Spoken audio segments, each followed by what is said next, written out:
This is Dan Doubleday. It's day 3 at the Revere Beach International Sand Sculpting Festival. We're on plot 8 with Sumagru from the Seattle area. On the front of her piece here, well, we call it the front because this is where most of the people are going to view these pieces, is from the street. She's got a human and it looks like a cat element here, but today she's around the backside carving, which is important because she's judged, when we judge these pieces, we judge them in the 360. So they have to finish the backside also, even though most of the crowd can't see it. So maybe we can step around and see what she's got going today. We're on the back of Sumagru's piece here. She's carving another figure back here, which is important because it's so important to us as judges to know that this has a story to tell. And also, I'd like to point out, she's standing on a pile now, but underneath, from about this point on, if you remember, had no wood on it. So she has saved herself a tremendous amount of time by not having, if you can imagine how many shovels full of sand you would have to move to make that bottom pile. Well, she didn't have to do that because she used the pile as her first form. And that has allowed her much more carving time, which is so important in this competition because these are the best carvers in the world. So you don't want to spend all your time doing the pound up. You want to spend most of your time carving. Plot number 9 is our local girl, Deb Catuli. Now, she's spent quite a bit of time on this face on her piece, but it's the central viewpoint of her piece, and she, you know, the face, how you do the face makes all the difference in the world on your sculpture, because if you don't do a face very well, you're probably not going to score well with the public or the judges. So there's a reason she spends a lot of time right there, because that is the focal point. She's got a long way to go here, though. Being day 2, she's got today and about a half a day tomorrow. Plot number 10 is Joby, Jonathan Bouchard, a 4-time winner here at Revere, and for good reason, because he really started the hollowing out thing on these sculptures to give them so much more dimension, but it does not come without its risks. Yesterday he had a pointy piece here on his conch shell and it fractured off because of the weight of the overhang, and really it's so delicate in here. There's really little cracks, hairline cracks all through this, because he pushes the sand to the limit and he gets big points for that, but it's so dramatic when you can see the shadow, that dark shadow from the street. And so yesterday he spent a fair amount of time making this piece bigger again to finish the conch shell, and today he'll be inside of that thing hollowing it out. But that risk is that all these little, any of this, because of the weight of this sand here, at any time could fall off. So he's really pushing this sand. From a different viewpoint on Shelby's, it almost looks like a skull with the eyes, the nose, and the face. I have no idea what this is going to... It's too early to judge this piece now, but very interesting. And you can see how hollow that is, too. He's going to carve all this out inside there. That's so much weight. So much weight. We're here at plot number 11 with Alexi. Perhaps you can hear the sound from the centerpiece here. It's they're doing a presentation there on what the centerpiece is all about. You might want to come down and check that out. But here with Alexi, it's coming along. We see the face, and it's pretty dramatic when he's got that cut through there. Now keep in mind, this is just sand and water, and that is staying there with all that difficulty up there. But I'd like to show you something if you'd step around to the back with me. This is the back of Alexi's piece on plot 11 here, and each sculptor gets about 14-15 tons of sand this year. And when they get judged, we judge them on how much of that sand they use to do their sculpture.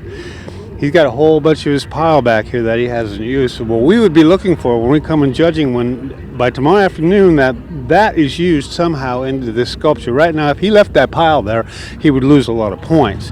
That's why these sculptors will even take their carvings and put them in another form just to make sure that they've left no sand on the ground. Plot number 12 is Danny Belcher out of St. Louis.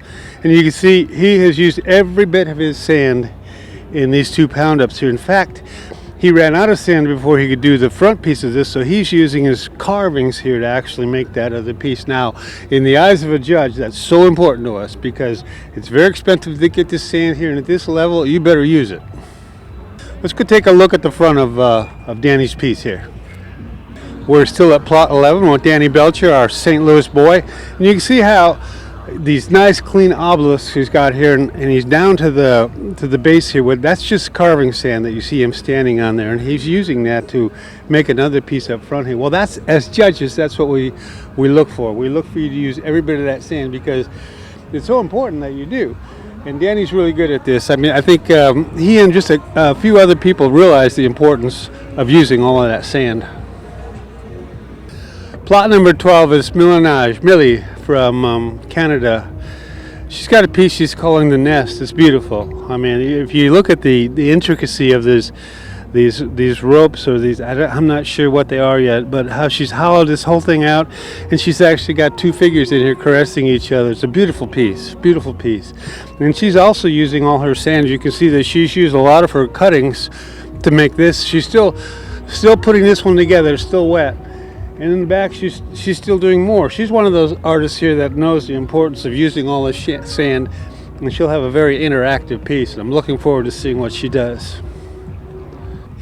At the back of Millie's piece here, we can see that she's taking her cuttings and she's putting them into this other form here, and she'll make that form come together as she's working here, you know, to keep the sand cleared out of her way. And again, now this is what Millie used her pile from here all the way to the ground to. Are you touching my sculpture? I'm showing the line here. It's broken. But she saved herself so much time by not having to move all of this sand into the box. Instead, she put the boxes on top of the pile there. And anyway, so she's got about 3 feet here that she didn't have to move. The rest of it is compacted. She's going to use all this sand in the rest of her piece. So, looking forward to it. Plot number 14 is Ilya from Moscow. Outstanding piece. Outstanding. He's adding to a wing. I think he lost a little bit of his wing up there, but look at the massiveness of his pound up here and how high he is to get to what he's doing there. Because you start at the top of a piece and work your way down, it's very difficult to get to the top. Like if a bird lands on it or something happens to fix, it's very, very difficult. It's going to be an outstanding piece. He's putting a lot of time and effort into this figure here and the wings, but that's because it's the most important part of his sculpture. But he has a long way to go. As you can see, he's got probably another 10 tons of sand he's got to carve here. Up and down. Maybe we can look at this thing from the side. I'll give you an idea how sheer and how thin and delicate these wings are. Now, if you keep in mind that the sand on the beach here, if you try to do something with it, it would have to be shaped like the sand that comes out of an hourglass at about a 45-degree angle. That is the angle of repose on most sand. This sand here is so good that we can go straight up with it. Not only straight up with it, but look how delicate these wings are. They are just coming to a nothing point. I mean, so delicate. He lost a little bit there. He's fixing it, but all it takes is just this very little bit of wind, or a bird coming by it, or a vibration even from a truck. So major points for something like he's trying to do, but it's very dangerous too. Plot number 10 is my good friend Fergus Mulvaney from Ireland. Fergus is known for his clean, flowy lines, and again, a very original piece, very nice, very easy to look at. And the thing about Fergus carving, you'll notice that there's nothing out of place. When he finishes this thing tomorrow, it'll be perfect. Nothing is untouched. I appreciate him so much, and we're so lucky to have him come and do his art, leave a piece of his art here on our beach. Being from Ireland and this being the Boston area here, he gets a lot of requests for pictures because I think half the population here has Irish roots.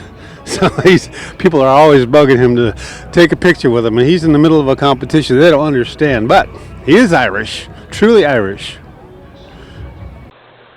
4 forward, drift into the right a little. 1.5. Tranquility Base here. The Eagle has landed.